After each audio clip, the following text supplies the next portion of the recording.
Good morning students. प्रज्ञा विद्यालय की तरफ से ऑनलाइन क्लासेज में आपका स्वागत है। स्टूडेंट्स, आज हम 8th क्लास का सामाजिक विज्ञान का सामाजिक एवं राजनीतिक जीवन जो बुक हमने स्टार्ट की है पिछले लेक्चर में ही, सामाजिक एवं राजनीतिक जीवन, उसका जो फर्स्ट लेसन है भारतीय संविधान, उसको डिस्कस करेंगे। लेक्चर नंबर है वो हमारा 15 रहेगा। जो लेक्चर नंबर 14 था उसमें भी हमने भारतीय संविधान के बारे में अध्ययन किया था और इसी को हम आगे लेके चल रहे हैं। देखिए, लोकतांत्रिक समाजों में प्राय संविधान ही ऐसे नियम तय करता है जिनके द्वारा राजनेताओं के हाथों सत्ता के इस दुरुपयोग को रोका जा सकता है। यानी कि लोकतांत्रिक समाज, लोगों द्वारा जो बनाया गया जो समाज है, उसमें संविधान ही ऐसे नियमों को डाल सकता है कि जो राजनेता होते हैं, जो नेता लोग होते हैं, वो अपनी जो शक्ति है उसका दुरुपयोग ना कर सकें। राजनेताओं की शक्ति का दुरुपयोग को रोकने का जो मेन तरीका कौन सा है? संविधान के नियम ही है। भारतीय संविधान में भी ऐसे ही बहुत सारे कानूनों और मौलिक अधिकारों का वर्णन है। भारतीय संविधान देश के सभी व्यक्तियों को समानता का अधिकार देता है। इनकी भारत का संविधान है, सबको बराबरी का हक दिलाता है। हमारा संविधान कहता है कि धर्म, नस्ल, जाति, लिंग और जन्म स्थान के आधार पर देश के किसी भी नागरिक के साथ भेदभाव है वो हम नहीं कर सकते। इस प्रकार समानता का अधिकार भारतीय संविधान में दिया गया एक मौलिक अधिकार है कि हमारा जो भारत का संविधान है उसमें 6 मौलिक अधिकार हैं, जिनमें से एक कौन सा है? समानता का अधिकार, जो सबको बराबरी के हक की व्याख्या करता है। लोकतंत्र में संविधान का दूसरा महत्वपूर्ण काम यह होता है कि कोई भी ताकतवर समूह किसी दूसरे या कम ताकतवर समूह या लोगों के खिलाफ अपनी ताकत का इस्तेमाल है वो नहीं कर सकता। एक तो क्या था उसका लोकतंत्र संविधान का कार्य कि राजनेता अपनी शक्ति का दुरुपयोग नहीं कर सकते, राजनेताओं की शक्ति का दुरुपयोग रोकने के लिए। फिर दूसरा क्या है कि कोई भी जो ताकतवर समूह है वो कमजोर समूह को दबा नहीं सकता, कि कोई भी ताकतवर समूह किसी दूसरे या कम ताकतवर समूह या लोगों को खिलाफ अपनी ताकत का इस्तेमाल न करे। लोकतांत्रिक समाजों में प्राय इस तरह के हालात देखे गए हैं जहां बहुमत वाला गुट लगातार ऐसे फैसले लागू करता रहता है जिनमें अल्पसंख्यकों की सहमति नहीं होती है।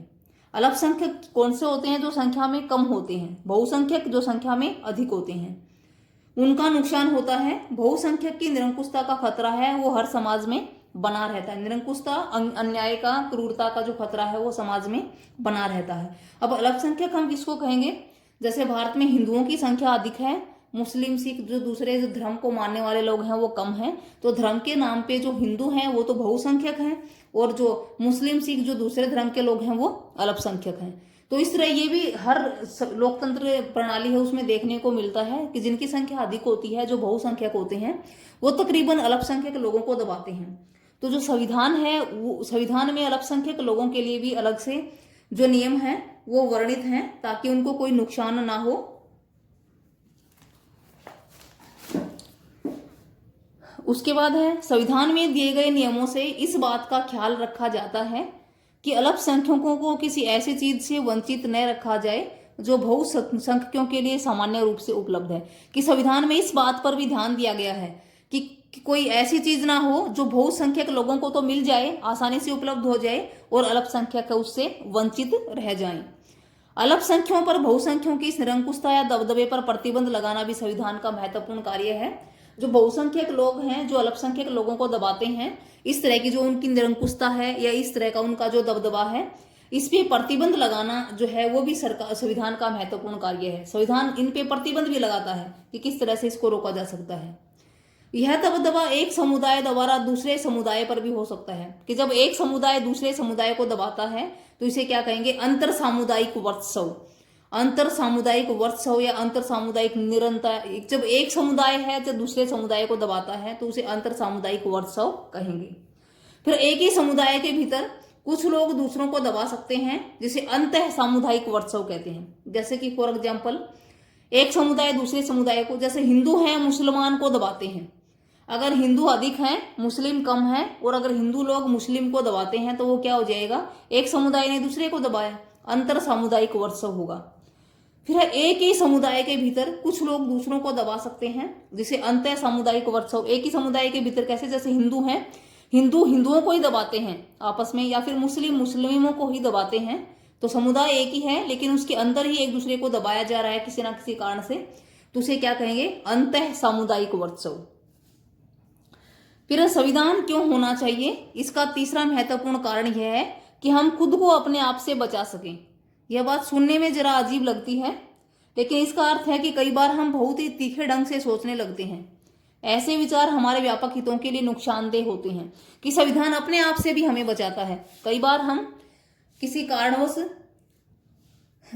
अजीब तरीके से सोचना शुरू कर देते हैं, और ऐसे विचार जो होते हैं, जो जल्दबाजी में लिए गए कुछ फैसले भी हो सकते हैं जो हमारे हितों को नुकसान कर सकते हैं। संविधान हमें ऐसे फैसले लेने से भी सोचता है जिससे बड़े सिद्धांतों को ठेस पहुंचती है, जिनमें देश आस्था रखता है। उदाहरण के लिए, यदि लोकतंत्र को मानने वाले कुछ लोग यह महसूस करने लगे कि दलगत राजनीतिक पार्टी विकृत हो चुकी है, कि आज हमारे देश में लोकतंत्र है और लोकतंत्र को मानने वाले लोगों के दिमाग में ही अगर इस तरह के विचार आने लग जाएं, जो लोकतांत्रिक समाज है, जो राजनीतिक पार्टियां हैं, वो खत्म हो गई हैं, विकृत हो गई हैं और अब तानाशाही शासन होना चाहिए, अगर उनके दिमाग में यह आने लग जाए कि लोकतंत्र तो कई सालों से है, इसमें राजनीतिक पार्टियां हैं वो खत्म हो गई हैं और अब तानाशाही शासन होना चाहिए, तो यह भावनाओं में बहकर लिया जाने वाला गलत फैसला होता है, क्योंकि हम लंबे समय तक तानाशाही शासन की मार को झेल चुके हैं। तो इस तरह के जो फैसले होते हैं, इनको लेने से भी संविधान है वो रोकता है, ताकि जो कोई सिद्धांत है उसको ठेस है वो ना पहुंचे। संविधान ऐसे उन्मादों से हमारी रक्षा करता है। इस तरह की जो बातें होती हैं उनसे भी संविधान है वो हमारी रक्षा करता है। तो आज हमने इसमें क्या किया, संविधान के कार्य, कि संविधान क्या क्या कार्य करता है। जो राजनेता होते हैं वो अपनी शक्तियों का दुरुपयोग नहीं कर सकते हैं, अल्पसंख्यक लोग हैं, बहुसंख्यक उनको दबा नहीं सकते हैं, उनका भी ध्यान रखता है। इसके साथ साथ अब हम खुद को भी अपने आप से बचा सकते हैं, और इसी के साथ साथ ऐसे फैसले लेने से भी रोकता है जो बड़े सिद्धांतों को ठेस पहुंचाते हैं इस तरह के। इसी के साथ साथ हमने क्या किया है, अंतर सामुदायिक वर्चस्व और अंतर सामुदायिक वर्चस्व है वो हम किसे कहेंगे। Thank you students. इसी के साथ ही जो आपका होमवर्क है वो क्या रहेगा, जो आपको फेयर नोटबुक में राइट एंड लर्न करना है। इसमें कुछ महत्वपूर्ण शब्द आए हैं, जैसे इसमें आया है निरंकुशता, कि बहुसंख्यक लोगों की निरंकुशता है वो बढ़ती ही जाएगी। निरंकुशता क्या है, इसका अर्थ है सत्ता या अधिकारों के क्रूर या अन्यायपूर्ण इस्तेमाल से। अगर हम क्रूर या अन्यायपूर्ण व्यवहार करते हैं तो उसे निरंकुशता, निरंकुश जिसपे कोई अंकुश ना हो, किस पे कोई पाबंदी ना हो। अल्पसंख्यक भी आया है, जैसे अल्पसंख्यक क्या है, धर्म, समुदाय या भाषा के आधार पर वे लोग जिनकी संख्या किसी विशेष क्षेत्र या राज्य में कम होती है। वो संख्या धर्म के आधार पर भी हो सकती है, समुदाय के आधार पर भी, भाषा के आधार पर भी हो सकती है, तो उसे हम अल्पसंख्यक कहेंगे। मौलिक अधिकार किसे कहेंगे, भारतीय संविधान में नागरिकों को दिए गए कुछ बुनियादी अधिकार। भारतीय संविधान द्वारा नागरिकों को कुछ अधिकार दिए गए हैं जिन्हें हम मौलिक अधिकार कहते हैं। ये महत्वपूर्ण शब्द जो आए हैं ये हमें करने हैं फेयर नोटबुक में। उसी के साथ अंतर सामुदायिक वर्चस्व किसे कहते हैं, कि जब एक समुदाय दूसरे समुदाय को दबाता है तो उसे अंतर सामुदायिक वर्चस्व कहते हैं। अंतर सामुदायिक वर्चस्व किसे कहते हैं, एक ही समुदाय के अंदर एक दूसरे को दबाया जाता है। संविधान के कार्य बताइए कौन कौन से हैं। संविधान राजनेताओं के हाथों से सत्ता के दुरुपयोग को रोकता है, अल्पसंख्यकों के हितों की रक्षा करता है, ऐसे फैसले लेने से रोकता है जिससे बड़े सिद्धांतों को ठेस पहुंचे, और सबको समान दृष्टि से देखता है। तो 3 तो ये क्वेश्चन हैं स्टूडेंट्स, और 3 महत्वपूर्ण शब्द हैं, ये 6 ये आपको फेयर नोटबुक में राइट एंड लर्न करने हैं। Thank you students.